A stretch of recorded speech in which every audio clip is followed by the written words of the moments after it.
There was a tire coming off this car last week in St. Pete that put him out of the race. Let's take another look at the contact. You see that right front end fence, that left rear tire. Whoa, look at the deflection of the sidewall. That's not pretty. Well, that's inches away from front wing failure and inches away from a puncture. Good thing he couldn't see that. You ever take I wouldn't want to watch that replay. You ever take wood shop in high school and work the lathe? You got a little bit of that right there. I think something pretty impressive I see right here is Kirkwood of Power on older tires. They're using that clean air to their advantage, and what I've seen Will Power be able to do, he's kind of doing this little fade off of turn 2 and just dumping that dirty air on Dixon is keeping him back there, right? He's able to just run this line that's a little wider line and where they can't get the clean air. And these guys, Kirkwood and Power, they need to hang on for about another 25 laps to make it into the window for their final stop. So that's the goal. Hold track position or don't lose too much and just get to that final stop where you can compete to the end. Hey guys, we talk a lot about the excitement of Christian Rasmussen and what he does on short ovals. Another one of those drivers we always talk about, Santino Ferrucci, who, like Rasmussen, started towards the back of the field. Good driving, good racing, good strategy. Sees him up now in the top 10. Ferrucci loves to take risks, loves to drive hard on these kind of tracks, and he's hunting down Joseph Newgarden. Yeah, hope for our troops on board here is always good for some action with Santino Ferrucci behind the wheel. Has not been very happy with this race car throughout practice, throughout qualifying. The AJ Foyt squad seems to have dialed something in here for Santino, and he's doing what he does. Oh, Hey. no! Whoa! Huge save. Massive save, and Rahal takes advantage. I just said he wasn't that happy with the car. On new tires, you can cover an imbalance for a few laps, but eventually as those tires wear, that problem with the balance comes back. And you just, as a driver, there's nothing you can do. He did a great job to hang on to that and only lose 2 spots. Yeah, Malukas gets through as well. So Ferrucci down to 10th, Malukas up to 9th, Rahal up to 8th. But still, Kirkwood leads Power by just over half a second. Dixon can find no way to get on terms with them right now. Despite the fresh tyre advantage, we ride on board with him.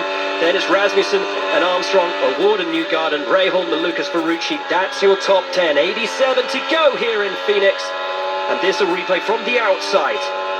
This guy spends his off-season racing on dirt at the Chili Bowl on a midget, and I think that off-season experience comes in real handy right there as he backs it into the corner.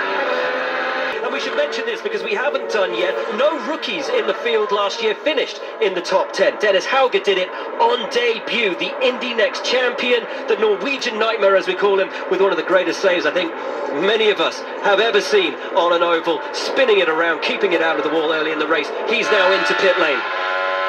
Kirkwood on track here is chasing down his teammate. Power has jumped him in that sequence as well as O'Ward.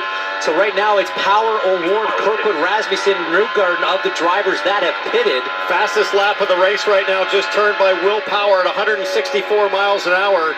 As there you see Rasmussen just behind Kirkwood with that big old wiggle that has defined his short oval career.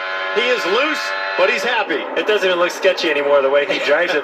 But that one lap that Kirkwood pitted before Rasmussen, it was able to jump him back in front of him. Now Rasmussen has to go try to pass Kirkwood and the rest of them. Yeah, that's really a disaster for Rasmussen because they have the tire advantages. Power makes the move for the lead.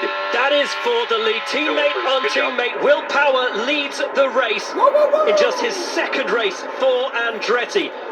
Now Ericsson is still going to have to make his last stop, but for Will Power, that absolutely puts him legitimately at the lead of this race after starting at the very back from a qualifying crash. Huge recovery for this guy. And you've seen now Ericsson pull in. The gap is what you want to look at to Rasmussen. It's about 2.9 seconds between Power and 4th place. Rasmussen, you can see there is no 21 cars. We look at the back of Power's car. Strategist Ron Rzuski, he came with Power from Team Penske this year onto the Andretti Global team. And they've not had a great start to the year, but what a comeback it would be. Oh, this is the guy that had issues with Alex Palou earlier. Rinus VeeKay, you could hear Will Power had to check up out of the throttle for the exact same reason. One of the biggest stories of the off-season. Will Power leaves Team Penske after almost 2 decades at the team. His choice to go to Andretti. He saw promise in this team. He saw potential to fight for wins and take them to championships. It's an opportunity for Will Power to start afresh, start anew in a championship in which He has been crowned champion. The last driver to beat Alex Palou to the title was Will Power. Didn't go to plan in St. Pete, didn't go to plan in qualifying, but he leads today. And Will Power streaking away. Guys, that was 2.9 seconds a few laps ago.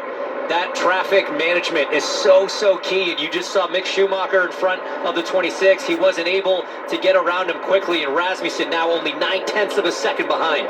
We talked about how difficult St. Pete was for Will Power, how difficult it has today been, though, for the championship leader and our four-time champion. This is what happened to Alex Palou early on in this race. Closed the gap up on Rinus VeeKay and into the wall. 6 of one, half a dozen of the other. We'll let them talk it out after the race, but either way, it's Palou out, and out early. Power leads, and now here's Rasmussen. He's passed O'Ward, he's into second, he's less than half a second behind. He is